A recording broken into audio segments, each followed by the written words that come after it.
To moonlight news. ഇന്ന് നമ്മൾ വീണ്ടും ഒരു കുക്കിംഗ് വ്ളോഗുമായിട്ടാണ് വന്നിരിക്കുന്നത്. ഇന്ന് ഞാൻ ഉണ്ടാക്കാൻ പോകുന്നത് ഒരു നാടൻ മട്ടൻ കറിയാണ്. അപ്പം മട്ടൻ കറി ഉണ്ടാക്കാൻ ആക്ച്വലി സ്പെഷ്യലിസ്റ്റ് എൻ്റെ അമ്മയാണ്.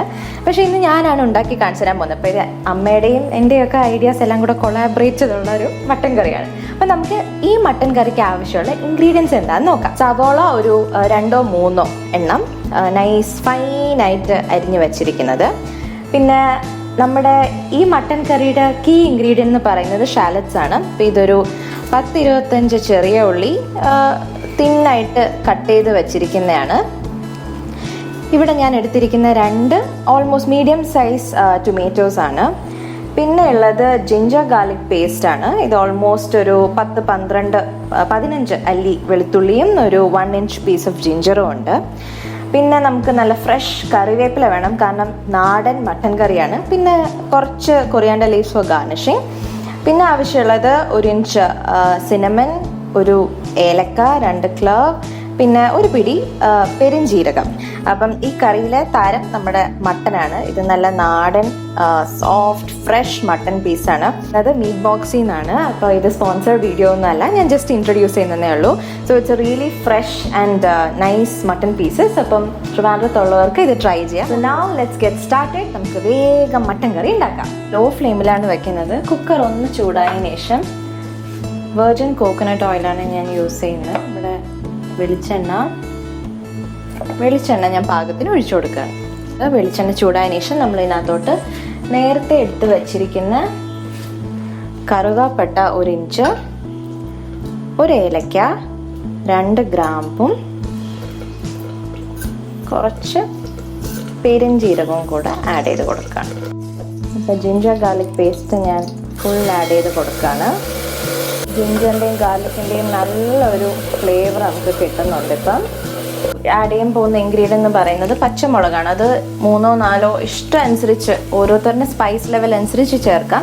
ഞാനിവിടെ ഒരു കുഞ്ഞ് പച്ചമുളക് ഒന്ന് സ്ലിറ്റ് ചെയ്തത് വെറുതെ ഇട്ട് കൊടുക്കുകയാണ്. ഓനിയൻസ് ഇത് ഏകദേശം 3 വലിയ ഉള്ളിയുണ്ട്. അപ്പോൾ 3 വലിയ ഉള്ളി ഞാൻ ആഡ് ചെയ്ത് കൊടുക്കുകയാണ്. ഒരു 10-20 ഷാലറ്റ്സ്. അപ്പോൾ ഇവിടെ ഞാൻ എടുത്ത് വെച്ചിരിക്കുന്നത് 1 കിലോ മട്ടനാണ് കേട്ടോ, നേരത്തെ പറഞ്ഞില്ല. അപ്പോൾ 1 കിലോ മട്ടനാണ് ഞാൻ എടുത്ത് വെച്ചിരിക്കുന്നത്. അപ്പോൾ അതിനാവശ്യമുള്ള ഷാലറ്റ്സും ബിഗ് ഓനിയൻസുമാണ് ഇതിനകത്ത് കാണുന്നത്. ലേശം ഉപ്പിട്ട് കൊടുക്കണം ഒന്ന് കുക്കാവാൻ. എല്ലാം ഒരുവിധം കുക്കായി വന്നിട്ടുണ്ട്. ഇനി നമ്മൾ ഇതിനകത്തോട്ട് ആഡ് ചെയ്യാൻ പോകുന്നത് എന്ന് പറയുന്നത് ടൊമാറ്റോസ് ആണ്. ടൊമാറ്റോ ഒക്കെ മെല്ലെ വെന്തുടയാൻ തുടങ്ങിയിട്ടുണ്ട്. കുറച്ചുകൂടെ ഒന്നാവണം കേട്ടോ. ഇപ്പം ഞാൻ ഇതിനകത്ത് ചേർത്തിരിക്കുന്നത് നമ്മുടെ കറിവേപ്പിലയാണ്, ഫ്രഷ് ഗ്രീൻ കറി ലീവ്സ്. അപ്പോൾ കറിവേപ്പില ഇടുമ്പോഴാണ് ശരിക്കും നമ്മുടെ കറിക്ക് ആ ഒരു നാടൻ മണവും ടേസ്റ്റും ലുക്കും ഒക്കെ കിട്ടുന്നത്. ഇനി നമുക്ക് ഇതിനകത്തോട്ട് നമ്മുടെ മസാലപ്പൊടികളൊക്കെ ചേർക്കാം. മഞ്ഞൾപ്പൊടി, പിന്നെ ഞാൻ പച്ചമുളക് അധികം ചേർക്കാത്തത് കൊണ്ട് മുളക് പൊടിയും കുരുമുളക് പൊടിയും ആയിരിക്കും ആഡ് ചെയ്യാൻ പോകുന്നത്. എരിക്ക് നമ്മുടെ വീട്ടിൽ എരി വളരെ കുറച്ച് ഉപയോഗിക്കാറുള്ളൂ. അപ്പം അതുകൊണ്ട് ഈ കറിക്ക് ഇത്തിരി എരി കുറവായിരിക്കും ഞങ്ങളുടെ കണക്ക് വെച്ച് നോക്കുകയാണെങ്കിൽ. അപ്പം എരിവ് ഇഷ്ടം അനുസരിച്ചിടുക. പിന്നെ ഞാൻ 3 ടീസ്പൂൺ മല്ലിപ്പൊടി ഇട്ടിട്ടുണ്ട്. കുറച്ച് കുരുമുളക് പൊടി ഇടുകയാണ് ആ ഒരു നല്ലൊരു ഫ്ലേവറിന് വേണ്ടി. കുറച്ച് ഗരം മസാല, ഒരുപാട് ഗരം മസാലയുടെ ആവശ്യമില്ല നമ്മുടെ കറിക്ക്. എനിക്ക് കുക്ക് ചെയ്യാനുള്ള എൻകറേജ്മെൻറ്റും മോട്ടിവേഷനൊക്കെ എന്താണെന്ന് പറഞ്ഞാൽ എസ്പെഷ്യലി നോൺ വെജ്. എൻ്റെ ഹസ്ബൻഡും എൻ്റെ സിസ്റ്ററും 2 പേരും ഭയങ്കര നോൺ വെജ് ലവേഴ്സാണ്. അപ്പോൾ അതുകൊണ്ട് ഉണ്ടാക്കി കഴിഞ്ഞ് അവരുടെ മുഖത്തുള്ള ഒരു സാറ്റിസ്ഫാക്ഷനും അവർ ആസ്വദിച്ച് കഴിക്കുന്ന കാണുമ്പോൾ തന്നെ ഈ കഷ്ടപ്പെട്ടൊക്കെ കുഴപ്പമില്ല എന്ന് പറഞ്ഞ് തോന്നും. സോ എനിക്ക് ഏറ്റവും കൂടുതൽ നോൺ വെജ് ഉണ്ടാക്കാനുള്ള പ്രചോദനം ഇവർ 2 പേരുമാണ്. അപ്പം നമുക്കിനി മട്ടൺ പീസസ് നമ്മുടെ ഈ മസാലയിലേക്ക് ചേർക്കാം. നല്ല ഫ്രഷ് പീസസ് ആട്ടോ. ഒരിക്കൽ കൂടെ ഞാൻ പറയാം, ഞാനിത് മീറ്റ് ബോക്സിൽ നിന്നാണ് വാങ്ങിച്ചിരിക്കുന്നത്. അവർ ഫ്രഷ് മട്ടൺ മാത്രമേ ഡീൽ ചെയ്യുന്നുള്ളൂ.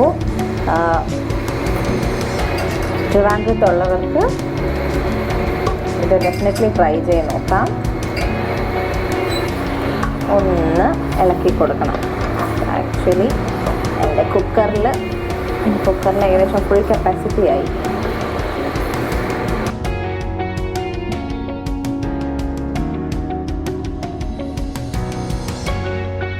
ഞാൻ ആഡ് ചെയ്യാൻ പോകുന്ന കുറച്ച് വെള്ളമാണ്. കാരണം മട്ടൺ ഓൾറെഡി അതിൽ നിന്ന് കുറച്ച് വെള്ളം ഇറങ്ങും. അപ്പോൾ ഒരുപാട് വെള്ളം ഒഴിക്കേണ്ട ആവശ്യമില്ല. മട്ടൺ ഒന്ന് വെന്ത് കിട്ടാനുള്ള വെള്ളം മാത്രമേ ഒഴിക്കാവൂ. കാരണം അതല്ലാണ്ട് പാകത്തിന് നമ്മുടെ മട്ടണിൽ നിന്ന് തന്നെ വെള്ളം വരും.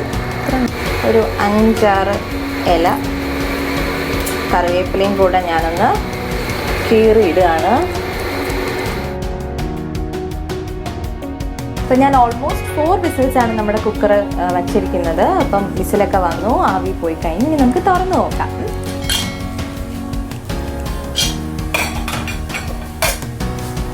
നല്ല മണം വരുന്നുണ്ട്. ഞാൻ ഒന്ന് ലോ ഫ്ലെയിമിലിട്ട് ഒന്ന് തിളപ്പിക്കാൻ പോവാണ് നമ്മുടെ കറി.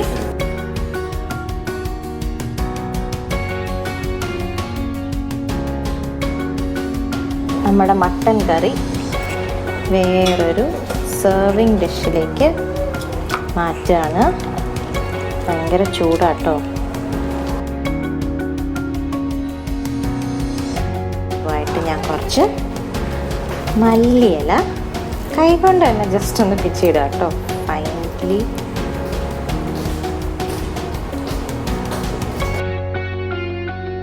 അപ്പോൾ നമ്മുടെ ഈസി നാടൻ പ്രഷർ കുക്കർ മട്ടൻ കറി റെഡി ആയിട്ടുണ്ട്.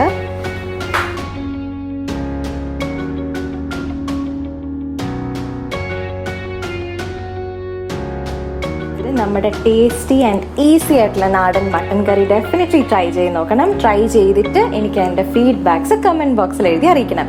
So if you like this video, please like it, share and subscribe to my channel. So stay tuned to my channel for more exciting videos. Till then, take care and bye-bye.